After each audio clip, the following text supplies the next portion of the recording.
Welcome to the Non-League Goalmouth. My name is Matt Badcock. I'm the editor-at-large at the Non-League paper. I'm joined by our executive editor, John Couch, and our very special guest this week is Brackley Town captain, Gaz Dean. Gaz, thanks for joining us, mate. How are you? I know you've got a big game tonight, but you've given us some time. How are you, mate? All good, mate. Same old, busy life, but keeping really well. So yeah, big game tonight, but really well, thank you, mate. You Made a decent start as well, haven't you? Yeah, we've done okay. To be fair, we were probably inwardly a little bit disappointed with a couple of results. Probably wanted maybe sort of 4 points more than what we've got. Being greedy just because we played so well in probably two of the fixtures, the Hartlepool game and the Yeovil game, where we probably felt like we should have won both those matches based on the chances created, which we didn't. But yeah, overall, I think we'll be, quite content with the start. But greedily probably wanted a little bit more just with some of the performances. But yeah, standards been really high. We've had to be at our best in all the games just to compete, and that's enjoyable in itself. So yeah, we're quite happy. Now, you've obviously played at the level, but is it kind of been everything you sort of hoped and expected it would be kind of with Brackley? Because everyone knows what a journey it's been to sort of get to this point, the near misses and how close you've kind of come. And I think when we sort of spoke in the summer after you'd won promotion, you were saying, there's probably not a more consistent team in the country in recent years in the whole of non-league and in sort of how you've been performing and just not quite having that luck in the playoffs or to get over the line. But has it been everything you've expected? Now you kind of are here.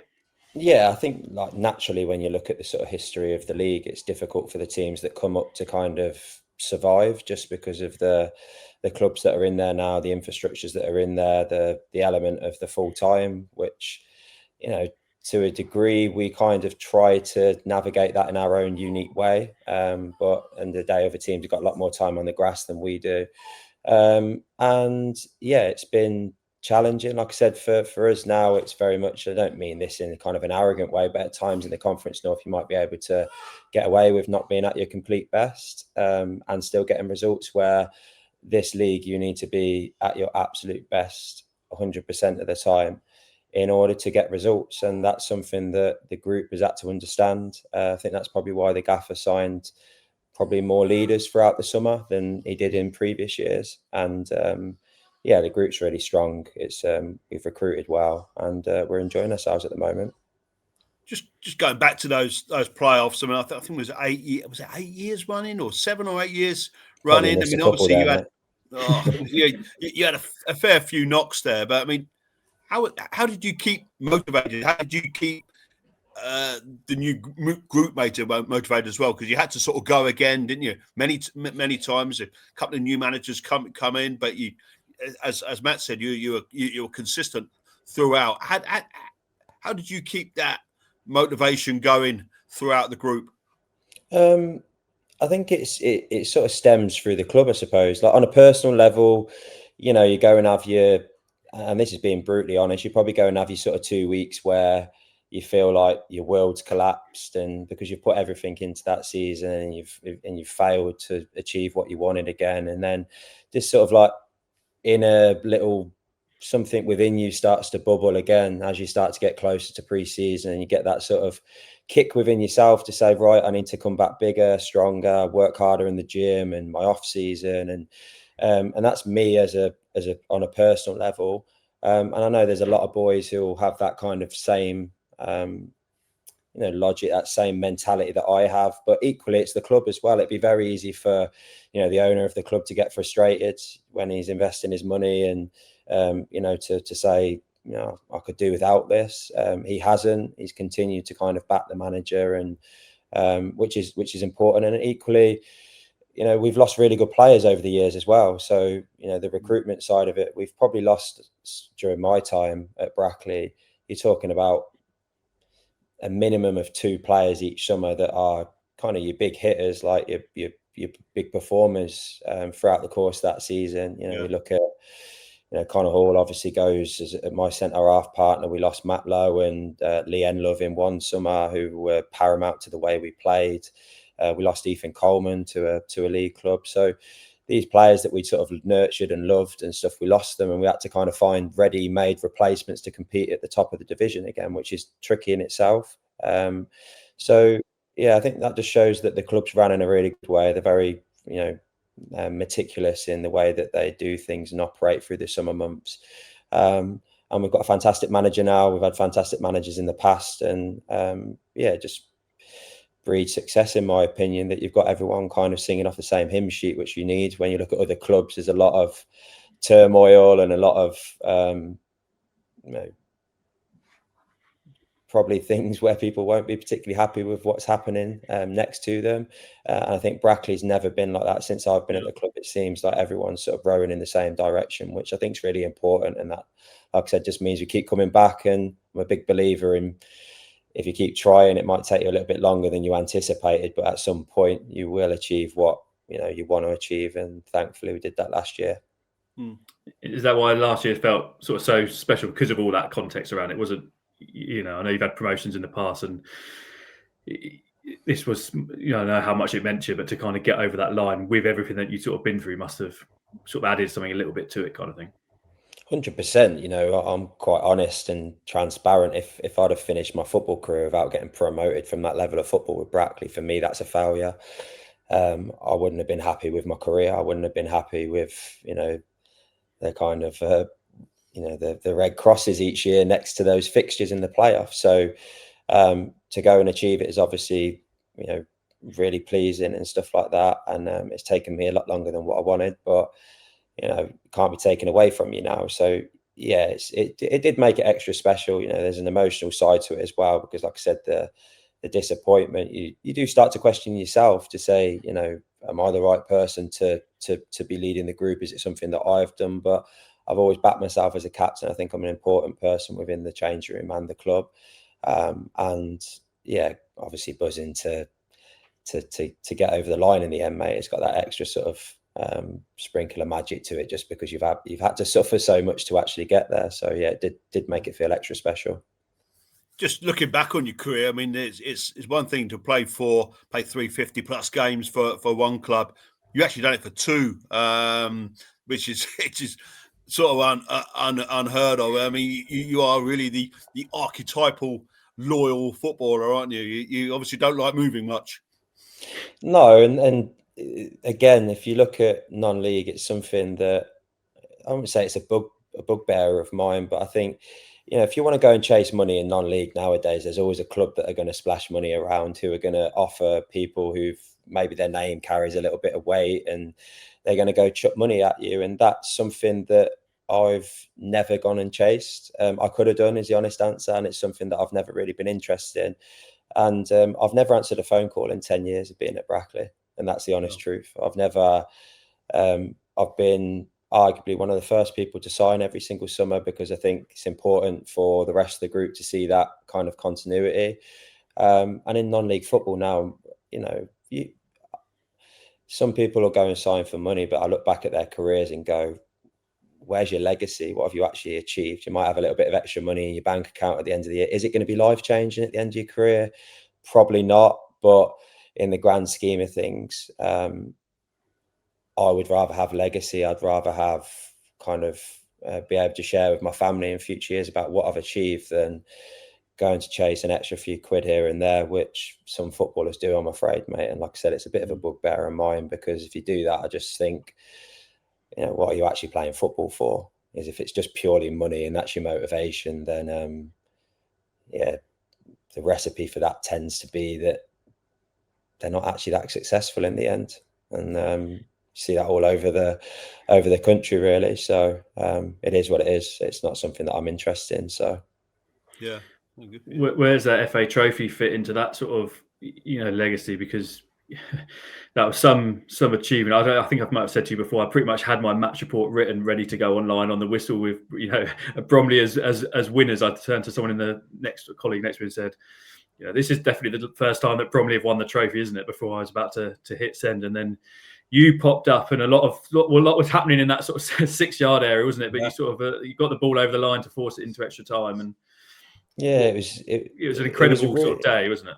Yeah, surreal. Like the whole weekend was, I think I said before, like we got to go to Arsenal's training ground the day before because one of Kev Wilkins' old assistants, Ken Gillard, is now involved with Arsenal's like academy or their older age group, actually sort of feeder team to the first team. So yeah, we got to go to London Colney. We trained on Arsenal's training facilities, used their facilities the day before, did like the overnight stay. So you start to feel like, probably above your station in terms of, you know, the whole weekend. And the game itself, like we rode our luck. There was moments within the game where you think they probably should make that 2-0 and stuff like that. But that's part of football, isn't it? At the end of the day, sometimes you've got to stay in the game, and we managed to do that. And then, we had our own chances in the end. I think it was a bit of a basketball match at times, and you do need a bit of luck. But yeah, that's something that I never thought that I'd ever get the opportunity to do, from a kid who's come from ultimately Sunday League Park football. I've got a twin brother that went through the academy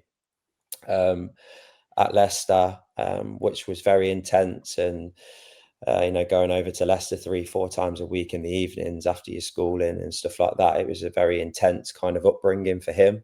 Probably wouldn't have suited me, is the honest answer. So I went through the kind of, Sunday League kids football, the enjoyable side of things, and to manage to find yourself, standing at Wembley in front of 40,000 people lifting a trophy is just something that I didn't aspire to achieve, is the honest answer. It's never something that I've dreamt of or thought about and stuff like that. But when you're actually there, that was the most enjoyable part of the day, was walking up the steps by myself to actually just sort of soak in what you've kind of achieved, because it's so crazy. And the game was crazy, and obviously celebrations with your teammates and stuff like that. But the actual one moment that you get to sort of be in your own little bubble, to sort of look around and go, wow, what have we actually done? Was something that you can't take away from someone. So I love the day to do it with the teammates that I did at that point in my career, because we had, not just good teammates, but they're real close pals of mine. The best man at my wedding, Adam Walker, was there next to me. Jimmy Armson is one of my closest friends. Your Glenn Walkers, your Alex Goodgers, like these are real good pals of mine, and people who will be in my life after football as well. So to go and do that with them as well is just something, like I said, it's kind of once in a lifetime stuff, really. So yeah, that's probably what we forget on the outside, isn't it? We obviously see you on a Saturday playing and kind of see the results, but we forget about those sort of connections that you have with your lads, and what you sort of go through. Going through year after year. Obviously, a few of those you were at Nuneaton with as well, weren't you? And Solihull. That probably that's what your careers are also about, is those connections and lifelong sort of friendships you make that we don't necessarily see on the outside. Yeah, and that's me really. I think when you look at photos of me or the way that I play football, I'm quite I don't smile a lot. I don't I'm quite You an enjoy it? aggressive. Yeah, I'm quite an aggressive footballer, but I know what I'm good at on a football pitch. But behind closed doors, the kind of the relationships that I form with my teammates and stuff like that is really important to me. So I was very lucky at an early point in my career to be nurtured by kind of older people that for some weird reason took a shine to me and wanted to sort of love me and nurture me. And that's something that I've enjoyed throughout my career as I got a little bit older, to actually sort of play that role, but the opposite side of that role, to actually be the kind of the older person that wants to help and nurture people in life and in football within their careers. So yeah, it's really important to me. I look at people that I've stood next to, like your Louis Lomas's and stuff like that, where we had a great year together. And to be able, your Connor Halls and stuff like that, your Ethan Coleman's, like to play centre half with these boys is not just being a centre half and sort of selfish look. I'm a massive believer you can't be a good defender by yourself.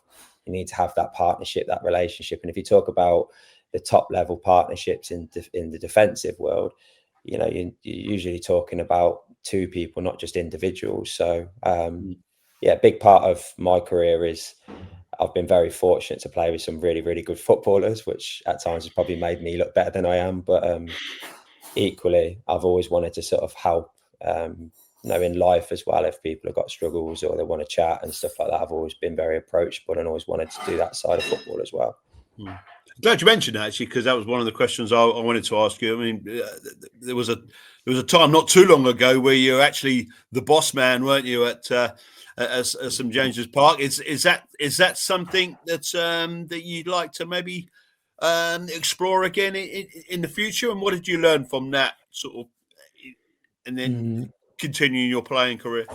Yeah, like the honest answer is no. It's not something that I've got this huge aspiration to do. I think naturally everyone thinks because you've been a captain, you're going to be a manager. They're very different in their own right. I found that something that was quite challenging. I think the most challenging thing was that I'd probably gone from the person that wraps their arm around people when they're disappointed about not being in the team and out the squads and stuff like that, to be the guy that's had to kind of put the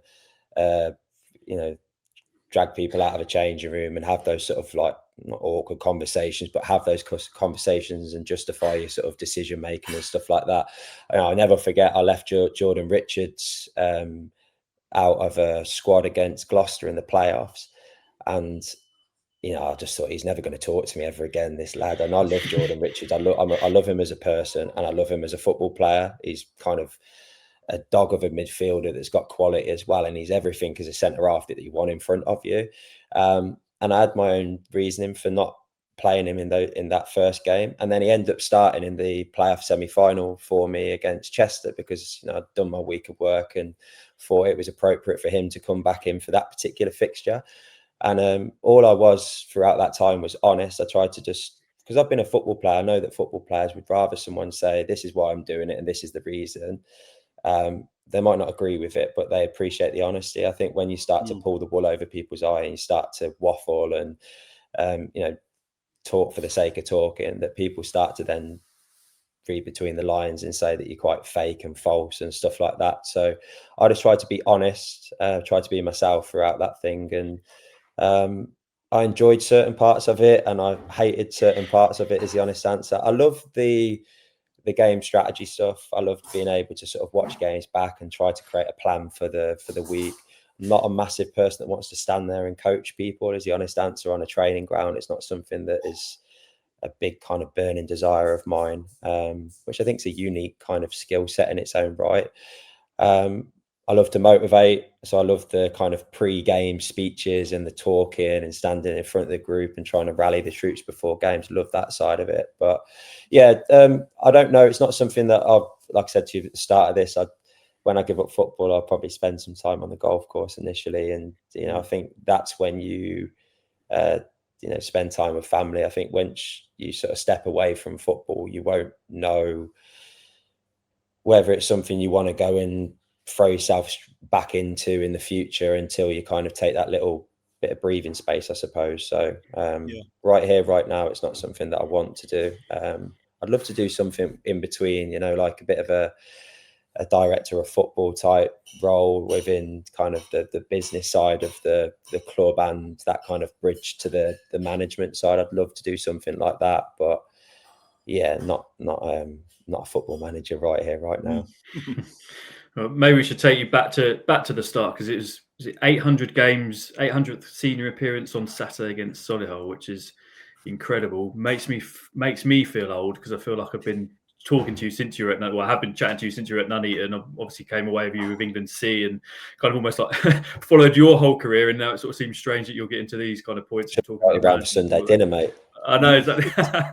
But yeah, go right back, because you were kind of thrown in at Nuneaton, and I remember sort of talking to you, probably last, I think maybe when you made your 400th appearance a few years ago, and you had said things like, your divots used to go further than you used to be able to kick a football, and things like that. And I remember talking about, was it Jez Murphy? So Jez Murphy sort of pinned you and rolled you. Yeah. Jez Murphy pinned you and rolled you in a game. You're like, I'd never forgot that. But you had to really learn sort of, you learn on the job, literally, didn't you, at Nuneaton, and how good that sort of grounding was for you, and what's kind of you've catapulted onto.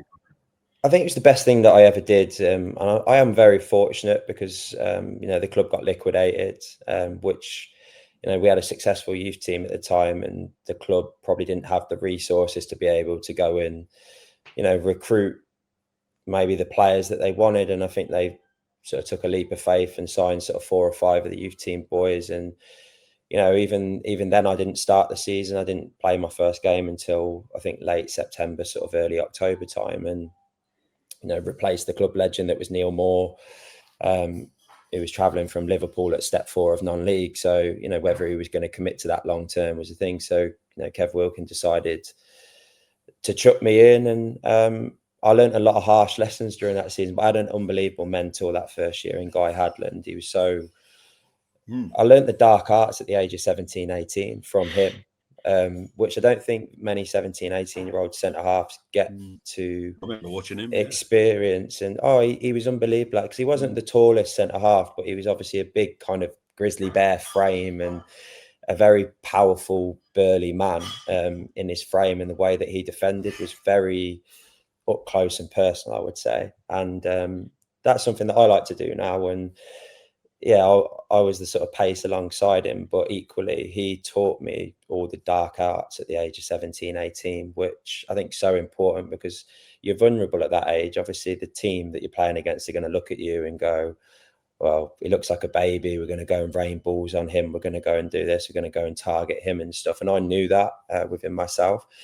And he almost wanted to protect me from that. So, you know, I had him in my early years throughout my career. And then obviously the manager now, Gav Cowan, came in throughout the kind of National League years as well, just to kind of continue my education and stuff. And, you know, Mark Noon, Simon Forsdicks, like these just incredible sort of older generation players that really looked after the young guys. And yeah, I got chucked in at an early age and managed to accumulate a large number of games at an early age, which I think selfishly allowed me to learn harsh lessons on the pitch. And like I said, Jez Murphy was a prime example of playing a pre-season friendly and going from probably the biggest, strongest defender in youth team football to coming up against men. And I'd never, ever had anyone do that to me. He literally shoved his back against my chest, controlled me, rolled me, and just put the ball in the bottom corner and almost looked at me to say, don't do that again. And I learned my lesson. I never did that again in that whole season. I learned the expression about, you know, arm's length defending and stuff like that, not getting too tight, and become a more patient, educated defender, which is important. And yeah, I love learning. I'm still learning now, so I love to learn. I love to learn from mistakes. I love to watch games back. I love to watch, you know, myself back, my teammates back, and stuff like that. And I've always been like that since day dot. Still now. So yeah, I think it's really important in football to get minutes on the pitch, which some youngsters don't want to do. They just want to have that kind of, I play step 1 football or step 2 football. For me, I think any youngster, I would say, go and get games, because if you go and get games, if you're good enough, you'll fly up the pyramid. But you'll go up there with games under your belt and education and learning, which is really important.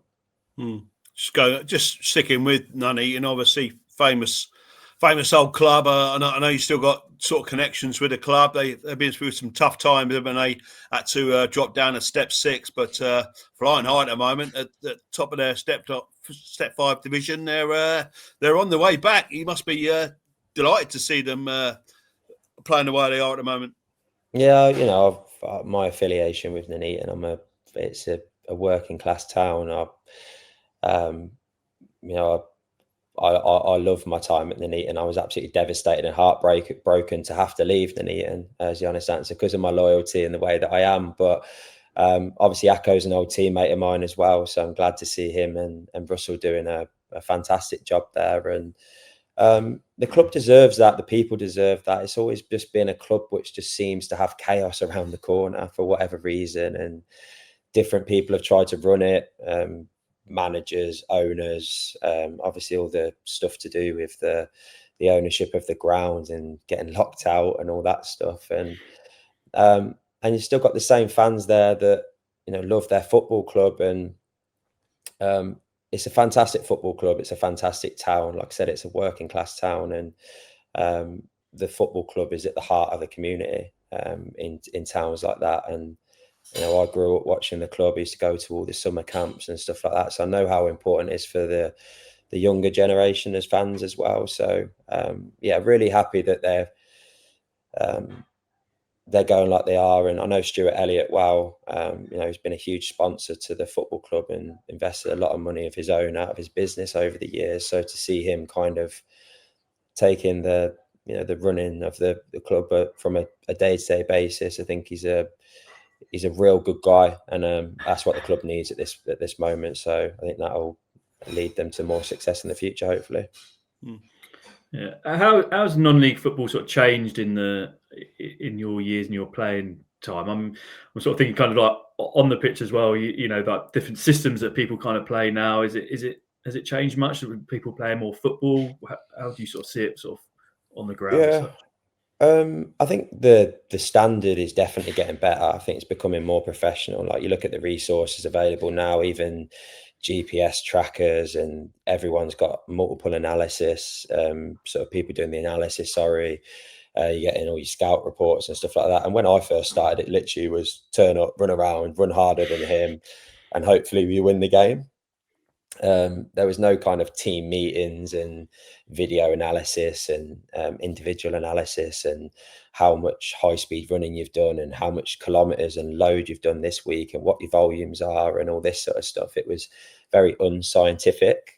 So the science of football is definitely, I think you see that at the top level, don't you? Like, where, you know, people that are playing the very top level now are all incredible athletes, and if they're not, they tend to kind of fall by the wayside. So, and that filters down throughout the levels, I think. So I think the standard is definitely getting better. I think obviously having, you know, the pitches are like carpets now at the top level of non-league, so that obviously helps to play a certain brand of football. So yeah, it's definitely different. I think when I first started, it wasn't as pretty as it is now at times, but it's definitely, which is brilliant at the end of the day, because, you know, the league that we're in at the moment is almost like a fifth division of professional football. There's 2 teams that are semi-professional, and the rest of the teams within that division are full-time. So that just sort of says in itself. And then you go down to Conference North, and you've got, you know, 7 or 8 teams that are full-time at that level of football as well. So I don't know how far the food chain it's going to go before you kind of go full-time step 5 players. Full-time step 5, yeah. Nuneaton will be full-time next year. So yeah, I think it's getting stronger by the years, personally. I wanted to ask you guys, just sort of going back to playoffs. Obviously, there's a lot of talk at the moment at the Championship, looking at sort of bringing in the National League style playoff system with 7 teams involved, or 6 teams involved, the top 7. How do you feel about that as a player? Do you prefer that playoff system or the more traditional second play 5th, third play 4th? Yeah, I think it probably makes the extended playoffs probably make it a little bit more exciting, I would say, to, you know, draw more clubs into kind of chasing that final playoff spot. So I think the kind of final weeks of the season, it definitely makes it more exciting. I've seen some real good teams over the years at the National League that have finished second on probably 90 something points and, you know, then failed to get promoted. So stuff like that, I think, is I would say unfair, but it probably is unfair. I think, was it Kidderminster years ago that, you know, came second? Kiddy did like 90 under Steve Burley. I think they were 95 points. Yeah, which is they were definitely in the 90s, because total. then Wrexham did the same. They were 98. I think Kiddy were 95. Yeah, something York like that. last year. Yeah, exactly. You know, stuff like that, I think, is probably needs to be reviewed, is the honest answer. But I think if you can extend the playoffs reasonably to make it more exciting, then that is that makes the kind of final months of the season definitely more exciting, in my opinion. But yeah, if I was a team that finished second on 97, 8 points and then didn't get promoted, I'd probably be quite I'd probably be saying the opposite and say I want that extra automatic promotion, to be honest. Yeah, you're talking about golf earlier. I'm not saying you're on the back 9 of your career, but I guess you're sort of final few holes, you know. The last few holes, sort of. Not on the 18th yet, but what else are you kind of sort of, you know, obviously you're saying about the motivation to keep going, and is there sort of things that you still feel like you need to tick off your kind of non-league bucket list? Yeah, is the honest answer.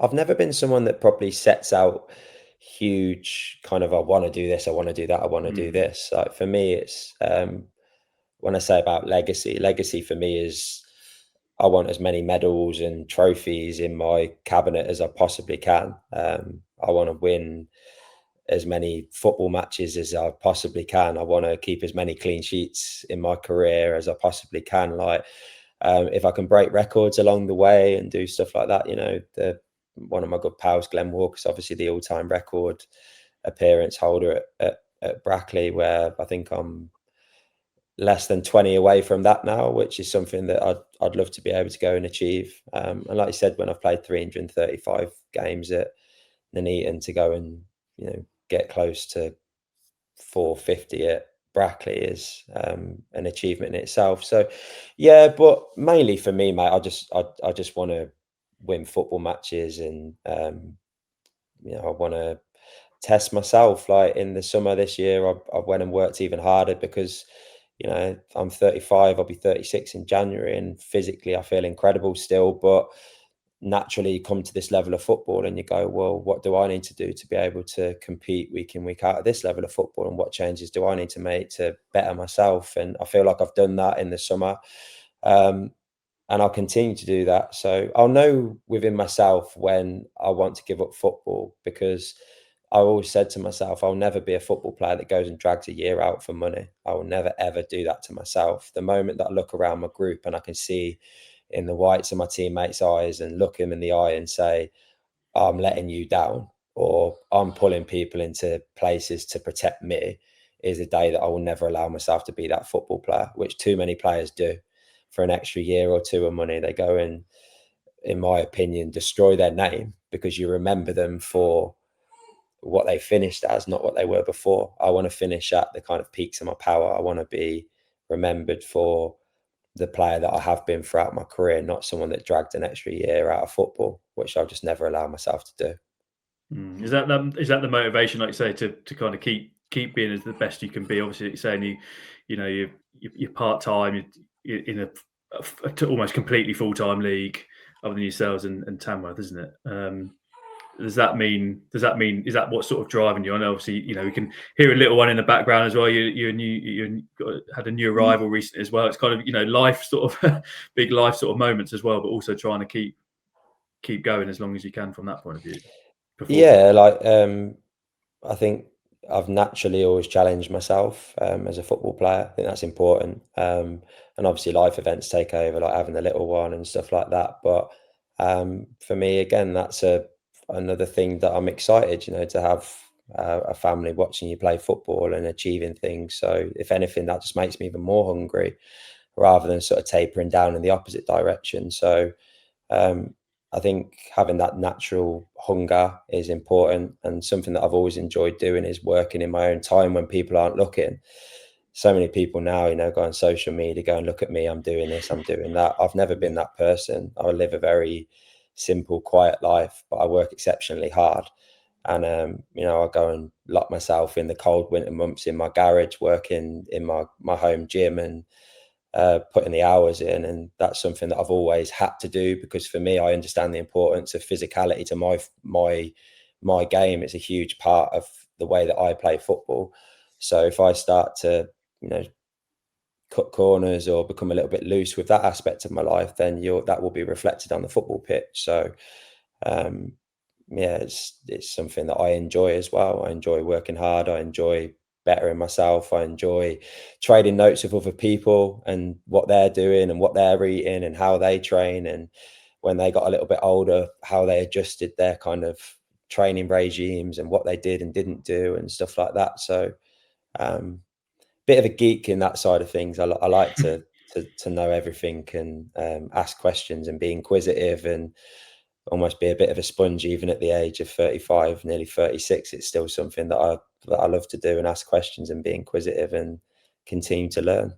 Yeah, is there anyone who's given you some really good advice for that sort of side of things that I obviously had the grade 4 quad tear in before the management. So for me, that was a low point of my career, where I was conscious of, can I recover from this at my age? You don't recover as quick as you get older. And, I went and sought advice from people that are working at sort of championship, premiership football clubs within their sort of strength and conditioning and medical teams, to build a bespoke plan for me that summer to come back stronger. And if you looked at my conditioning that summer, my legs have never felt so big and strong. And the hours that I put in that summer to come back, it would have been easy for me to say at 33, well, that's me done. And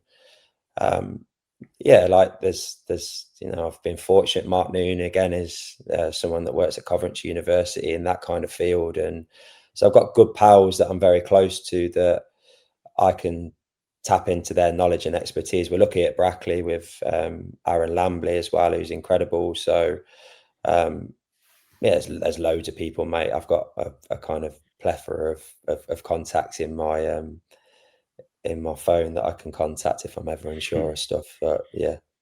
Who's the most famous name in your phone? Oh, I don't know, mate. I've got Adam Rooney. He likes it. Whenever I get asked that question, Adam Rooney always tells me to say, make sure you say Adam Rooney. I thought you were going to say me.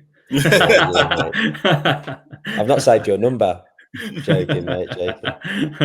I'm never sure. Always put Matt non-league paper on the bottom. You never know. You never know. But no, when was it we went to Latvia? When we went to Latvia, it was 20. Oh, I was 23, so it would have been 12 years ago now. So 2013, wasn't it? Yeah.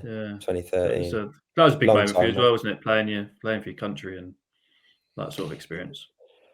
Yeah, and again, I love that weekend because I got to see the kind of other boys coming from the other clubs and how talented they were, which makes you strive to be better. And my roommate Danny Andrews has obviously had a fantastic football career in the league, and James obviously came out with me as well, one of my closest pals, and Paul Fairclough was absolutely amazing to me. And when he asked me to be, the captain of the team as well, in the second half, I was like, wow, that's incredible. So I really love that experience. And again, it's just something I never ever thought I'd get the opportunity to do. So when I was there, I wanted to kind of enjoy everything, even the buffet of food and stuff like that. I was like, oh, this is how professional footballs live. Yeah. That was the best bit. It was really enjoyable, and I'll never forget. I got invited to go to the Great Britain University squad, and I ended up getting really, really bad tonsillitis. I never got to go, and it was in China. So it's something that I was really looking forward to doing, and I never got to go. So when I lost that opportunity and the England C opportunity came up, I was like, I need to go to this. I really wanted to go. So I actually played, I think, Grimsby before I went, and John Lenny Lewis landed on my ankle. I rolled my ankle. So in my hotel room, I didn't tell the England Six. I was so desperate to go, and my ankle was literally like a balloon. And after we'd flew, we went on a jog along the beach when we got there, and the beach was quite firm, so there wasn't a lot of give. And I remember my ankle literally ballooned up. So I got back to the hotel room with Danny Andrews. We had my suitcase, his suitcase stacked on top of each other to get my leg raised. I got loads of ice from the bar downstairs, and I would literally pack in my ankle because I was scared to tell the medical team because I was so desperate to play. So I was almost self-managing myself on that trip, and fortunately managed to kind of hobble my way through the weekend and say that I got a cap, because I said it's kind of sometimes it's a once in a lifetime. If I hadn't have gone on that trip, who's to say that I would have got to go again? So probably shouldn't have told that one because Paul Fairclough was just sitting there going, I wish he'd told me that. Yeah, I was going to say, I didn't get wind of that. Yeah, I've heard a few things about these trips, but just don't tell the press. But no, I really enjoyed it, mate. And like I said, it's something that I can look back at with great memory. So, well, we appreciate your time as well, mate. We'll let you go because I'm sure you've got to get your pre-match all sorted and ready for your game tonight. Any sort of routines that you go through, or you kind of? No, I'm really laid back. Like the only thing that I'm quite sensitive with is time, like punctuality. So if my car school's late, I'll drive off.